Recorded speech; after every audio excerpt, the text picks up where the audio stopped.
Hello friends, आज एक और बहुत ही इंटरेस्टिंग और बहुत ही महत्वपूर्ण टॉपिक लेकर के मैं आपके सामने आया हूं। और ये टॉपिक है ब्रह्मस्थान। ब्रह्मस्थान क्या है? ब्रह्मस्थान हमें क्या देता है? हमारे प्रेमाइसेस में ब्रह्मस्थान कहाँ होना चाहिए? कई तरह के, कई शेप्स के प्रेमाइसेस होते हैं, square, rectangular, circular. L shape के प्रेमाइसेस होते हैं जिसमें ब्रह्मस्थान अगर आप ऐसे निकालें तो वो ब्रह्मस्थान एल शेप के बाहर चला जाता है। तो ब्रह्मस्थान कहाँ होना चाहिए? ब्रह्मस्थान पर हम किस तरह की एक्टिविटीज़ कर सकते हैं? ब्रह्मस्थान को खाली रखना है, ब्रह्मस्थान में कुछ रखना है, ब्रह्मस्थान पे तुलसी का पौधा लगाना है, ब्रह्मस्थान के ऊपर छत होनी चाहिए या नहीं होनी चाहिए, ये इन सब बातों पे हम डिटेल में चर्चा करेंगे। सबसे पहले हम बात करेंगे ब्रह्मस्थान है क्या। ब्रह्मस्थान यानी कि ब्रह्मा का स्थान। ब्रह्मा जो कि क्रिएटर हैं, तो एनर्जीज का क्रिएशन, किसी भी प्रेमाइसेस का क्रिएशन इस स्थान से होता है। यही वो स्थान है जहाँ से ऊर्जाएं उत्पन्न होती हैं और अलग अलग डायरेक्शन में वो ट्रैवर्स करती हैं, अलग अलग डायरेक्शन में आगे बढ़ती हैं। तो ब्रह्म स्थान हो गया घर का सेंटर या किसी भी प्रेमाइसेस का सेंटर। ब्रह्म स्थान हमें खाली रखना है या उस पर कुछ हम कोई एक्टिविटी हम कर सकते हैं। अब इस पे हम बात करते हैं।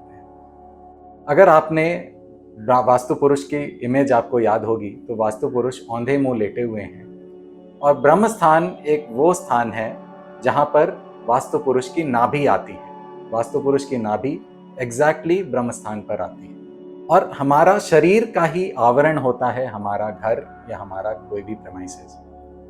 तो ब्रह्म स्थान एक्चुअली हमारे शरीर के नाभि को डिनोट करता है।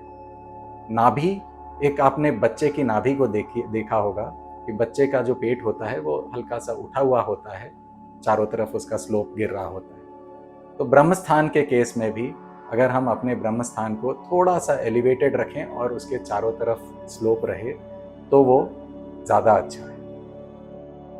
अब आते हैं कि क्या हम ब्रह्मस्थान पर कोई किसी तरह की एक्टिविटी कर सकते हैं?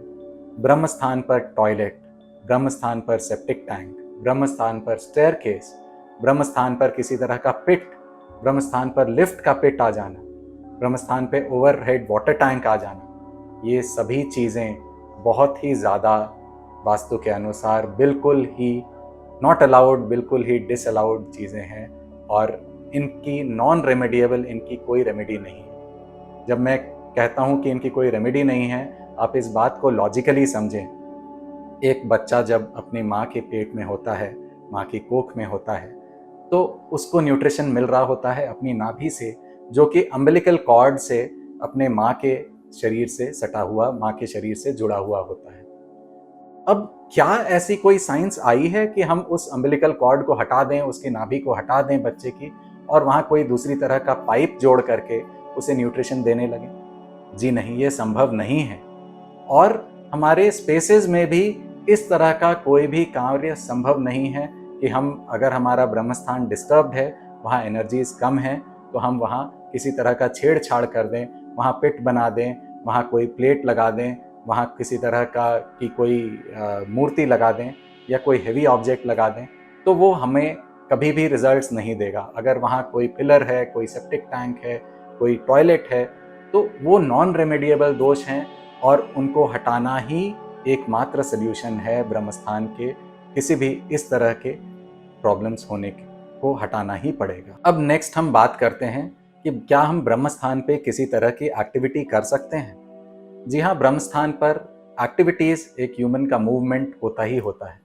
इनफैक्ट कई बार ब्रह्मस्थान शिफ्ट हो जाता है घर में, और जो मैक्सिमम फुटफॉल वाली जगह होती है वहाँ ब्रह्मस्थान शिफ्ट होकर के चला जाता है, ना कि जो सेंटर, जो कि डायगनल्स को ज्वाइन करके जो सेंटर आए, या सर्कुलर है अगर घर, या सर्कुलर प्रेमाइसेस है तो उसका जो सेंटर हो, वो ना हो करके ब्रह्मस्थान शिफ्ट होकर के एक ऐसे स्थान पे चला जाता है जहाँ मैक्सिमम फुटफॉल होती है, जहाँ आप एक रूम से दूसरे रूम या एंटर करने के समय या बाहर निकलने के समय उस पॉइंट को आप ज़रूर क्रॉस करते हैं, तो उस पॉइंट पे ही हमारा ब्रह्मस्थान शिफ्ट हो जाता है। तो ब्रह्मस्थान पर हम बैठ करके एक्टिविटी कर सकते हैं, बशर्ते वहाँ पर हम कोई भी हेवी आइटम प्लेस ना करें। इनफैक्ट खाली रहे तो बहुत अच्छा है, एक्टिविटीज़ वहाँ कर सकते हैं, वहाँ बैठना अच्छा है, पर वहाँ कोई भी हैवी ऑब्जेक्ट हमें प्लेस नहीं करना है वहाँ। किसी तरह का पिलर, बीम, किसी तरह के वॉल्स, किसी हैवी फर्नीचर, कबर्ड, वार्डरोब, ये आना एक वास्तु दोष है। अगर ब्रह्म स्थान पर अभी तक की मेरी दी हुई इन्फॉर्मेशन आपको पसंद आ रही है तो इस वीडियो को ज़रूर लाइक करें।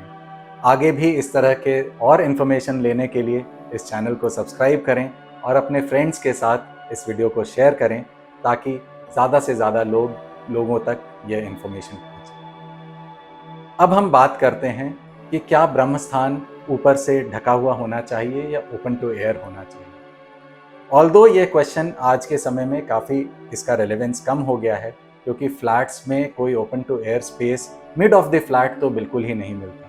बालकनीज हमें फिर भी मिल जाती है ओपन टू एयर जिसमें रूफ नहीं होता है ऊपर के फ्लोर्स का, लेकिन फिर भी अंदर सेंटर ऑफ द हाउस में हमें रूफ ना हो ऐसे फ्लैट कल्चर में पॉसिबल नहीं है। पर अगर हमारा इंडिपेंडेंट हाउस है और एक सिंगल स्टोरी का हाउस है तो क्या हमें ओपन टू एयर रखना चाहिए हमारा ब्रह्म स्थान? मेरा इसमें पर्सनल जो व्यू है वो है कि ब्रह्म स्थान ओपन टू एयर नहीं होना चाहिए।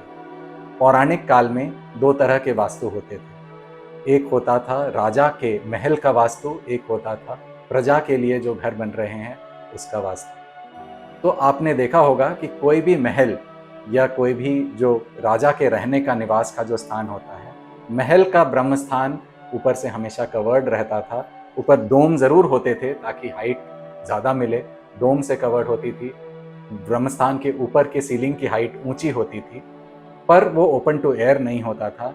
वेराज जो प्रजा का जो घर बनता था वो इस तरह से डिज़ाइन रहता था कि ब्रह्मस्थल उसमें ओपन टू एयर रहे।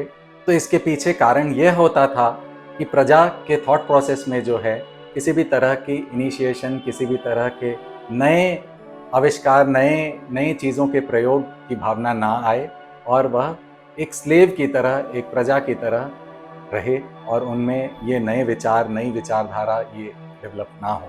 वेराज जो महल होते थे, राजाओं के जो महल होते थे उसमें ओपन टू एयर नहीं होता था कभी भी। ब्रह्मस्थान की सीलिंग की हाइट ऊंची होती थी। तो आप भी अपने इंडिपेंडेंट घरों में ब्रह्मस्थान के ऊपर के सीलिंग की हाइट आप ऊंची रख सकते हैं। अब आते हैं कि कभी कभी हमें ऐसा फील होता है कि हमारी एनर्जीज नेगेटिव हो गई हैं, हमारे जो एनर्जीज़ का जो फ्लो हो गया है वो अब हमें पॉजिटिव एनर्जी ना लग करके हमें नेगेटिव एनर्जीज लग रही हैं या एनर्जेटिक कम लग रहा है। तो इसमें भी ब्रह्म स्थान का एक बहुत ही इम्पॉर्टेंट रोल है। और जैसा मैंने कहा था वीडियो के शुरुआत में कि मैं लास्ट में आपको कुछ टिप्स दूंगा कि अपने ब्रह्म स्थान को कैसे और एक्टिवेट करके रखें। तो सबसे पहली टिप, ब्रह्म स्थान पे अगर आपको ऐसा लग रहा है कि एनर्जी का फ्लो डिस्टर्ब हो गया है, नेगेटिव एनर्जीज बढ़ गई हैं घर में, तो ब्रह्म स्थान पे रात को थोड़ा सा सी सॉल्ट या सेंधा नमक जिसे कहते हैं, जो नॉन आयोडाइज नमक होता है जिसमें आयोडीन नहीं होती है, वैसा सॉल्ट आप ला करके थोड़ा ब्रह्म स्थान पे बिखेर दें, थोड़ा छिड़क दें उस नमक को और अगले दिन सुबह उसको समेट करके उसे डिस्पोज कर दें उस नमक को। नमक जो है, सी सॉल्ट, वह एक एब्जॉर्ब करता है नेगेटिव एनर्जीज को और नेगेटिव एनर्जीज को जब वो एब्जॉर्ब कर लेगा तो वो नेगेटिव एनर्जीज आपके घर से निकल जाएंगी। इसी लॉजिक पर आप ब्रह्मस्थान पर नमक पानी का पोंछा भी कर सकते हैं। नमक पानी का पोंछा करने से भी नेगेटिव एनर्जीज एब्जॉर्ब होंगी नमक पानी में और उस पानी को आप अगेन ड्रेन आउट कर दें, उसे आप फ्लश आउट कर दें तो नेगेटिव एनर्जीज फ्लश आउट हो जाएंगी। एक बहुत ही इम्पॉर्टेंट, एक अच्छी इंटरेस्टिंग रेमेडी, मैंने वीडियो के शुरुआत में कहा कि हमारी जो स्पेसेस होते हैं, हमारे जो घर होते हैं, वह एक आवरण है हमारे शरीर के। तो अगर कभी आपको लगे कि ब्रह्मस्थान डिस्टर्ब्ड है, एनर्जीज नेगेटिव हो रही हैं, तो घर के सभी लोग कुछ दिनों तक अपने नाभि में, क्योंकि नाभि प्रतीक है ब्रह्मस्थान का, ब्रह्मस्थान नाभि है, तो अपने नाभि में देसी घी लगाएंगे। देसी घी लगाने से नाभि एनर्जाइज होगी, सभी के जो भी घर में रहते हैं सभी मेंबर्स की नाभि एनर्जाइज होगी और इन टर्न जो है ब्रह्मस्थान, घर का ब्रह्मस्थान भी एनर्जाइज होगा। ब्रह्मस्थान को एनर्जाइज करने का एक और छोटी सी रेमेडी है कि दूध में थोड़ा सा केसर डाल करके अगर उस दूध को हम स्प्रिंकल करते हैं ब्रह्मस्थान पर तो ब्रह्मस्थान एनर्जाइज होता है। तो यह कुछ छोटी रेमेडीज हैं जिससे अगर आप कभी नेगेटिव फील कर रहे हो, एनर्जी आपको नेगेटिव फील हो रही हो घर की, आपकी पॉजिटिविटी कम फील हो रही हो, तो आप इस तरह की छोटी छोटी उपाय करके आप ब्रह्मस्थान को एक्टिवेट कर सकते हैं। तो यह थी इन्फॉर्मेशन ब्रह्मस्थान पर। अगर यह इन्फॉर्मेशन आपको पसंद आई हो तो ज़रूर लाइक करें और मेरे चैनल को सब्सक्राइब करें। Thank you so much.